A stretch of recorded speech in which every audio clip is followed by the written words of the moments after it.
num elemento simples. Quem ama, conhece a Deus e é nascido de Deus. Quem não ama, não conhece a Deus e não é nascido de Deus. E aquele que odeia o seu irmão é filho do inferno por si mesmo e de si só. E as coisas começam a ficar cada vez mais melquisedequianas à medida em que a progressão da revelação caminha. Quando a gente chega no Apocalipse, João podia dizer que aquele que está sentado no trono se chama Deus, Yahvé, Javé, o que você quiser, Jová, Javézinho, qualquer coisa. Mas ele diz, só o chama de alguém. Alguém. É indiscernível, é absoluto, é transcendente, é inomeável. Aquele é outra expressão, e aquele que vi alguém. Em momento algum nele diz, vi Deus. Isso sim é heresia. Deus é invisível, ninguém jamais o viu. É o unigênito do Pai que nolo tem revelado. E na Nova Jerusalém, vocês já notaram que não tem lugar de Deus? Só tem um lugar da luz do Cordeiro. Porque Deus é tudo em todos os homens. Vocês já notaram que na Nova Jerusalém as portas são 12, abertas em todas as direções? E já notaram que as folhas da árvore da vida são para a cura dos povos? E já notaram que as nações sobem a Nova Jerusalém, todas as nações da terra, em Olimpíadas frequentes de arte, de canto, de gozo, de poesia, de glória, de saber, de gratidão, de tudo, levando os sacrifícios da consciência grata ao Cordeiro da Nova Jerusalém? Para onde nós estamos indo não há religião para poder ser de Deus. Se houver religião é do homem, se for de Deus não há religião. João diz, eu andei pela Nova Jerusalém, não achei nela a igreja presbiteriana, nem a batista, nem a católica ortodoxa, nem a romana, nem a universal. Não achei nenhuma, nem a islâmica, nem a budista, porque nela não há santuário. Porque o Cordeiro é o seu santuário. E o culto é a vida, e a vida é o culto. E nós todos estaremos sob a luz, que hoje já ilumina todo homem, mesmo que o homem não veja, ela o ilumina. E naquele dia nós veremos a luz que hoje nos ilumina. A todos nós. Então nós temos duas ordens. Temos uma ordem histórica, testemunhal,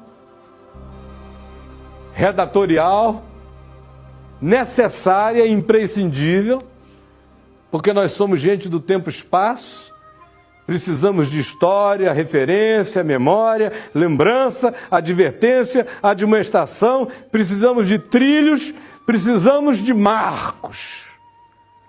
Faz parte da necessidade da nossa finitude. Mas uma vez que a gente alcança essa compreensão, a gente tem que transcendê-la. E a gente tem que deixar o ataviamento infantil a qualquer coisa que Abraão se vincule apenas como história. E mergulharmos na transcendência da ordem de Melquisedeque, da qual Jesus é o único sumo sacerdote sobre todos os homens. Agora olhem o que Paulo diz. Antes dele, Pedro, na casa de Cornélio, faz uma declaração herética que só sobrevive porque foi Pedro que falou, mas a gente não a comenta.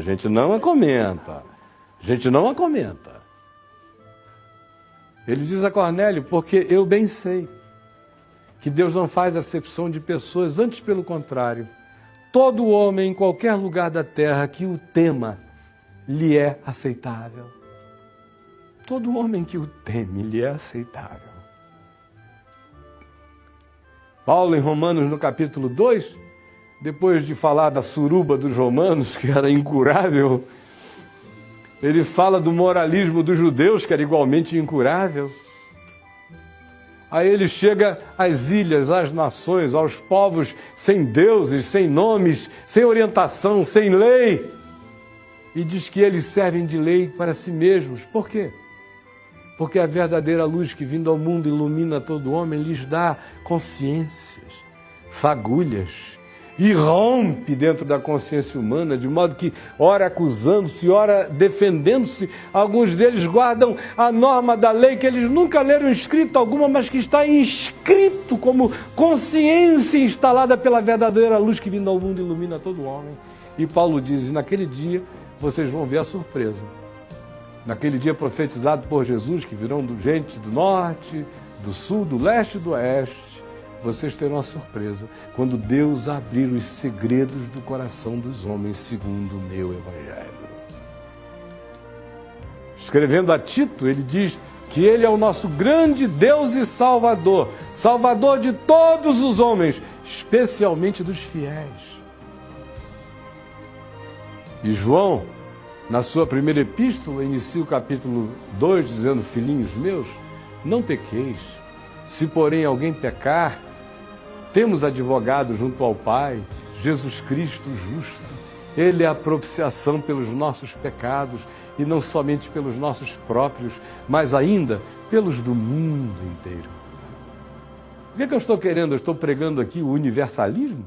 Que é isso, minha gente? Eu sou crente. Nem todos serão salvos, mas eu lhes garanto, o cara tem que querer ir para o inferno para ir mesmo. Na religião, todo mundo que não faz parte do Rotary sagrado já está no inferno. Todo mundo que não está na igreja, que não dá dízimo, já é filho do inferno. No evangelho, não. O cara tem que querer. Mas tem que querer mesmo. Porque o molestamento da graça é intenso. A porta é estreita. E o caminho é estreito. São poucos os que acertam com ele. E eu sei que eu sou dos piores. Não é pelo que eu faço, é por tudo que eu sei e eu ainda não encarnei. Então, quando vocês andarem por aí daqui para frente, não separem mais o joio do trigo, isso é tarefa para anjos. Nem considerem que quem foi batizado na sua igreja se tornou agora membro de um clube celestial, entrou para a área VIP da espiritualidade. Porque o Senhor conhece os seus.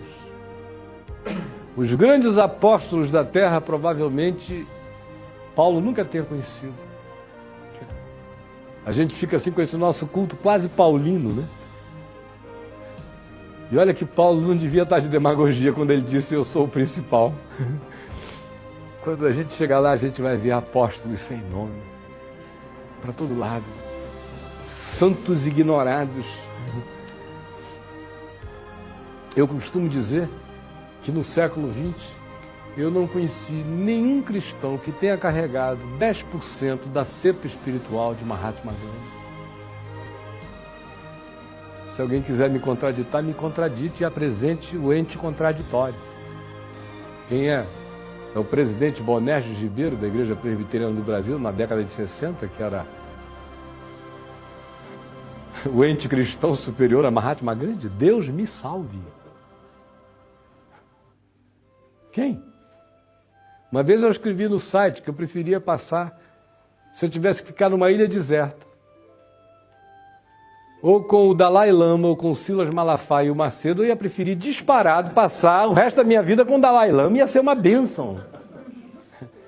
Porque o meu espírito tem muito mais comunhão essencial com a natureza dele do que com dessas figuras, que são apenas mercadejadores de uma fé que serve apenas para gerar dinheiro e não alma e nem espírito.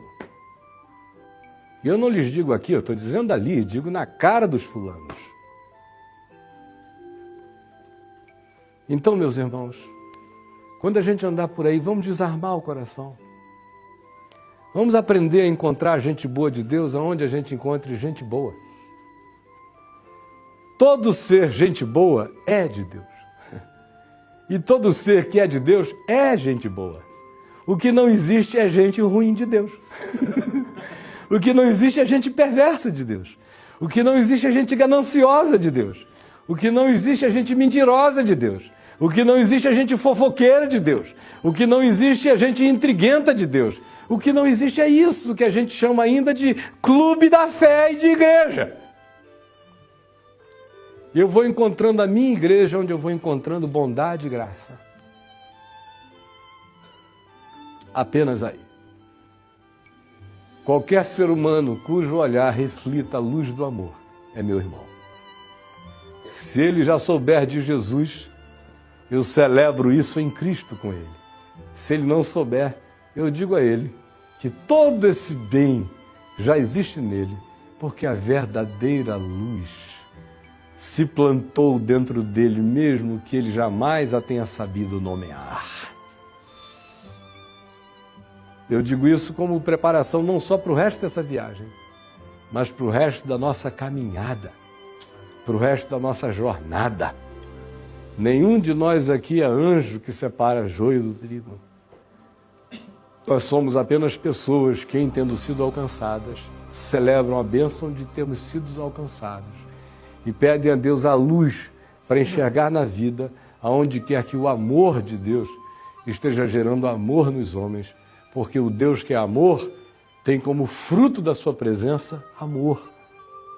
Quem ama é de Deus. Quem não ama não é de Deus. Nunca ouviu. Nunca dele foi nascido. E quem ama, quem é de Deus, também ama todo aquele que de Deus é nascido. É simples assim. Há uma ordem histórica de Abraão que nos é de utilidade fundamental, sem a qual eu não saberia o que eu sei. E existe a ordem transcendental de Melquisedeque, que cobre tudo quanto eu não sei e atinge a todos os homens que eu não conheço.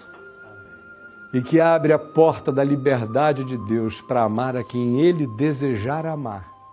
Afinal de contas, Ele criou querubins, mas também criou baratas. O gosto dele é extravagante. Brigue com ele se você quiser.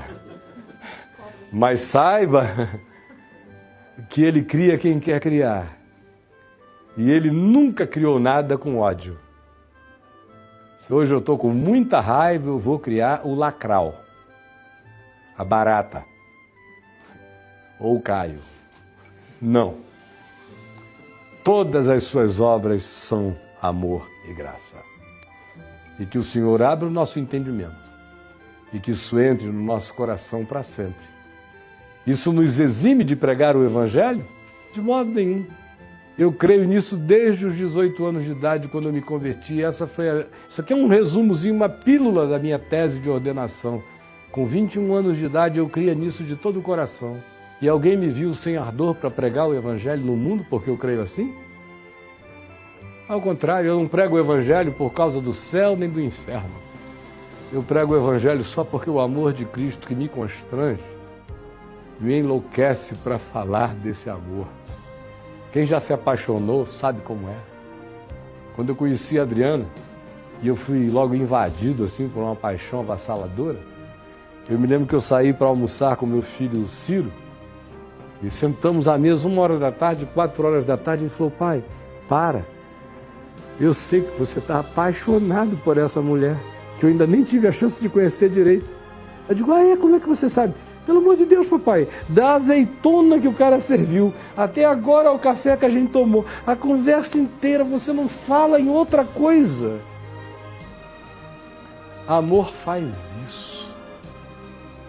Quem ama Jesus não precisa do céu nem do inferno para falar de Jesus. Só precisa do amor de Jesus queimando o seu próprio coração.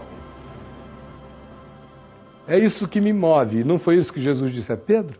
Tu me amas? Pedro disse sim. Se então pastoreia as minhas ovelhinhas, os meus cordeiros. É o amor de Deus que me bota em motion, em movimento no mundo. para compartilhar com toda criatura aquilo que comigo foi de graça compartilhado. E que Deus nos abençoe. Vamos ficar em pé. Então, quando vocês chegarem por aí, esqueçam o cristianismo, esqueçam tudo isso, sejam apenas gente boa de Deus. E não fiquem achando que o nome Jesus significa para os outros o que significa para você. Porque para a grande maioria do planeta, o nome Jesus significa a antítese do que Jesus de fato é. É um apelido que ficou medonho, que já não corresponde ao dono do nome, nem ao seu caráter de amor, nem ao seu evangelho de graça. Por isso, antes de sair jogando o nome de Jesus para fora como quem cospe Jesus nos outros, dê-se ao privilégio de viver a graça de Deus, a simpatia de Deus, o amor de Deus, a bondade de Deus, a justiça de Deus, a solidariedade de Deus para com todos os homens. E eles vão querer saber que poder é esse que move você nessa direção. Aí quando você disser que é Jesus, ele vai dizer não pode ser, porque aqueles só mataram. E você diz não, era o diabo carregando o nome dele como estelionatário. Isso é coisa do bandido religioso, cristianismo, com todas as suas falácias. Alguém aqui acredita que Jesus conseguiria ser cristão hoje? Com toda honestidade. Você acha que ele ia frequentar a sua igreja? Pelo amor de Deus, se a gente não consegue nem ver Jesus dentro das nossas igrejas, que presunção é essa que ainda sobrevive em nós, senão o fermento dos saduceus, senão culto no culto? Conforme nós vimos ontem. Quem tiver ouvidos para ouvir, ouça. Entendimento para entender, que entenda. Vamos orar. Paizinho, eu sei que anunciei o conselho da tua vontade, a palavra da vida e do amor de Deus.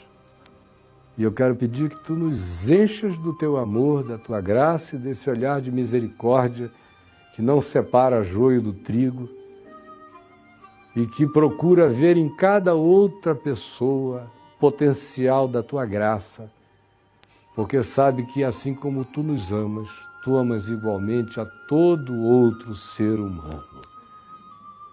Aqueles que estão nas montanhas do Himalaia, ouvindo sininhos de orações tocar e que nunca ouviram teu nome, tu os amas. Os que estão nas tribos mais longínquas, onde ninguém chegou e provavelmente jamais chegará, mas tu lá chegaste, tu lá estás. Tu assistes o parto tanto quanto tu assistes a morte e tu assistes a vida. Ajuda-nos a ver a tua graça maior do que a vida, Senhor, sobre todos nós e sobre todos os homens. E perdoa a idolatria dos nossos pensamentos. Perdoa os ídolos das nossas doutrinas diabólicas que tornam o mundo feio e que nos feiam mais do que a feiura pela nossa presunção de julgamento e de superioridade. Eu te agradeço por ser um vira-lata, por não ter nada do sangue de Abraão em mim, mas ter tudo do sangue de Jesus em mim. E obrigado pelo meu sumo sacerdote, segundo a ordem de Melquisedeque, que é quem me mantém vivo e intercede por mim de dia e de noite, e que fez por mim um sacrifício único que não precisa se repetir. Por isso, nele eu já estou ancorado no refúgio. Eu e tantos quantos nele tenho essa esperança. Até aqueles que têm esperança sem nome, mas que carregam uma esperança inexplicável e essencial, de que para além do que os olhos veem,